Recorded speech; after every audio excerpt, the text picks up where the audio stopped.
コントロール系ゲーミングマウスパッドとは、滑りが遅く止めやすいことを特徴とするマウスパッドです。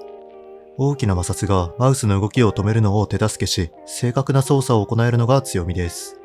初動が重たいものが多く、マウスを動かす際に少し力は必要になるものの、その分細かな手のブレや震えを取り除くことができて、マウスを狙った位置でピタリと止めることができます。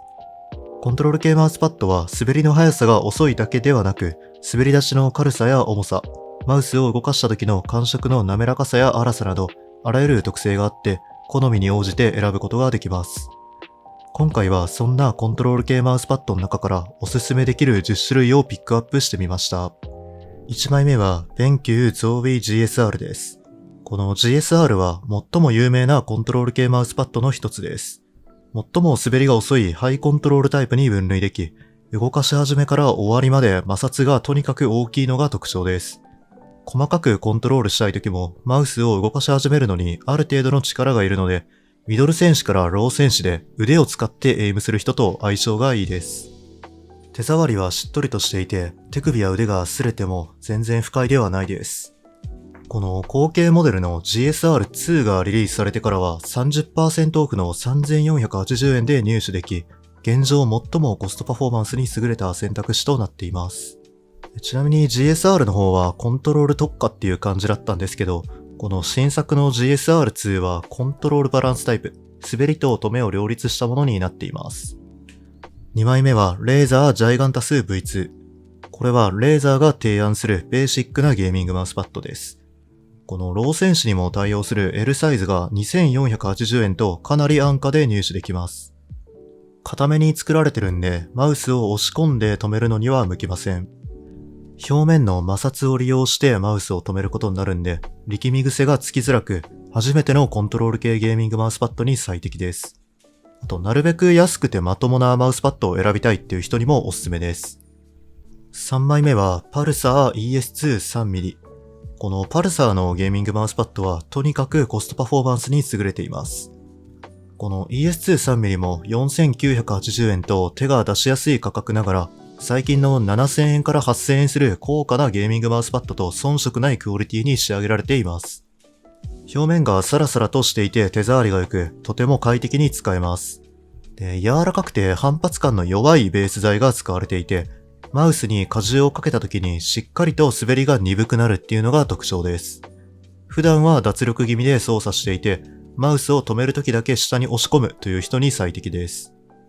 ちなみに厚さが異なる ES2-4mm ミディアムというものもあるんですけど、そっちの方は操作感が大きく変わってくるので注意が必要です。あと、最近になってこういう鬼滅の刃とのコラボモデルが出ました。正直インパクトやばいです。4枚目はアーチザン 0X ソフトです。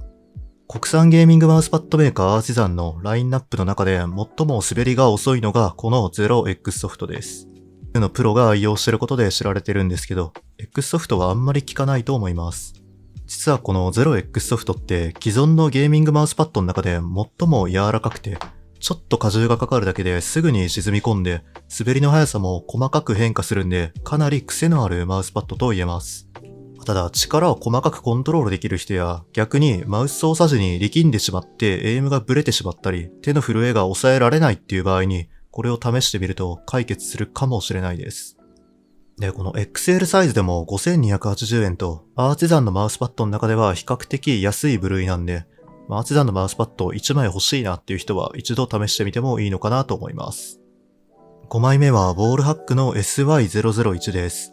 この SY001 は表面がサラサラとしていて肌触りが良く、とても扱いやすいコントロールバランス系マウスパッドです。使い心地の良さを重視する人、あるいはアームカバーとの相性が気になるという人にもおすすめです。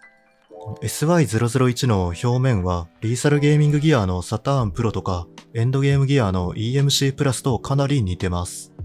で、それぞれ厚さとか柔らかさが違うんですけど、この中でも SY001 は柔らかすぎず硬すぎないので、滑りが安定しながらも押し込んだ時の追加の摩擦で止めることもできる万能さがあります。サターンプロはソフトと X ソフトがあるんですけど、どちらもこの SY001 よりかはかなり柔らかいです。EMC プラスも SY001 よりも薄くて柔らかいっていうような感じです。ただ見ての通りサイズが違って、この2つはスクエアサイズがあるんで、スクエアサイズが欲しいならこの2種類どちらかを選んでもいいと思います。サイズは長方形でもよくて、柔らかいのが苦手っていう人は SY001 がおすすめです。6枚目は e スポーツタイガーのタンダーオブラック。e スポーツタイガーはとにかく豊富な種類のゲーミングマウスパッドを展開することで知られるメーカーです。このタンダーオブラックは確実にアーチザンゼロソフトを意識して作られたであろうマウスパッドで、表面の生地の折り方だったり、触った時の質感、あとはマウスを滑らした時の感触まで似ています。ただ、アーチザンゼロソフトより初動の軽さと滑走速度をワンランク落として、よりコントロール性能を高めたような操作感となっているので、アーチザンゼロは好きだけど、もっと滑りを遅くしたいという人にぴったりな1枚だと思います。ステッチとか裏の滑り止めもいい感じで、かなりクオリティは高いです。7枚目はスーパービーイングスラボのメモリアプロ。このメモリアプロは新興メーカーの第1作目ながらハイクオリティなゲーミングマウスパッドです。これもアーチザンゼロソフトの初動の軽さと滑走速度、ワンランク落としたような操作感です。表面の生地の折り方は似てないんですけど、生地に使われている繊維の感じが似ていて、硬さはなんと全く同じです。で、操作感は表面が粗いマウスパッド特有のキレの良さもありながら、マウスを押し込んだ時には程よいしっとり感とともに滑りが鈍くなるんで、癖が少なくて扱いやすいマウスパッドと言えます。これもステッチかなり控えめで、裏面には若干の吸着性があってずれることはないです。かなりクオリティの高い1枚です。ラウンダーリズナチョカスタムズドードルス。このマウスパッドはデザインがかなり個性的なんですけど、操作感にも個性があります。指でなぞっても一切の縫い目を感じません。とても使い心地がいいです。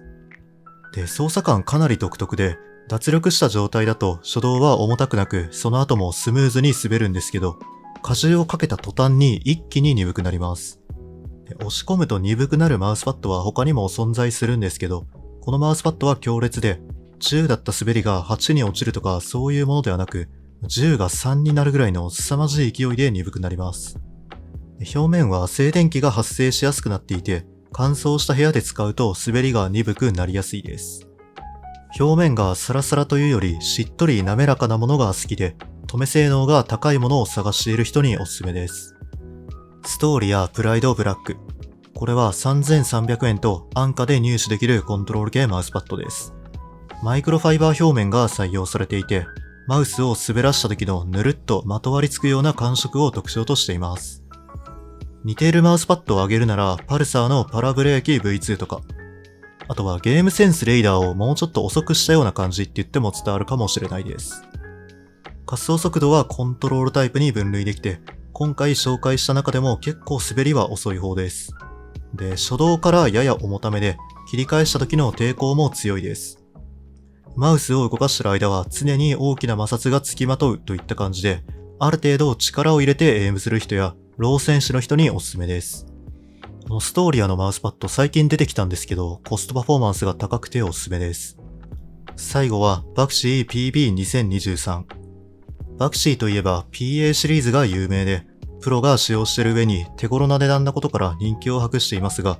優れたコントロール系マウスパッドを探しているなら、少々価格帯が上がってしまっても、この PB2023 の存在は無視できないと思います。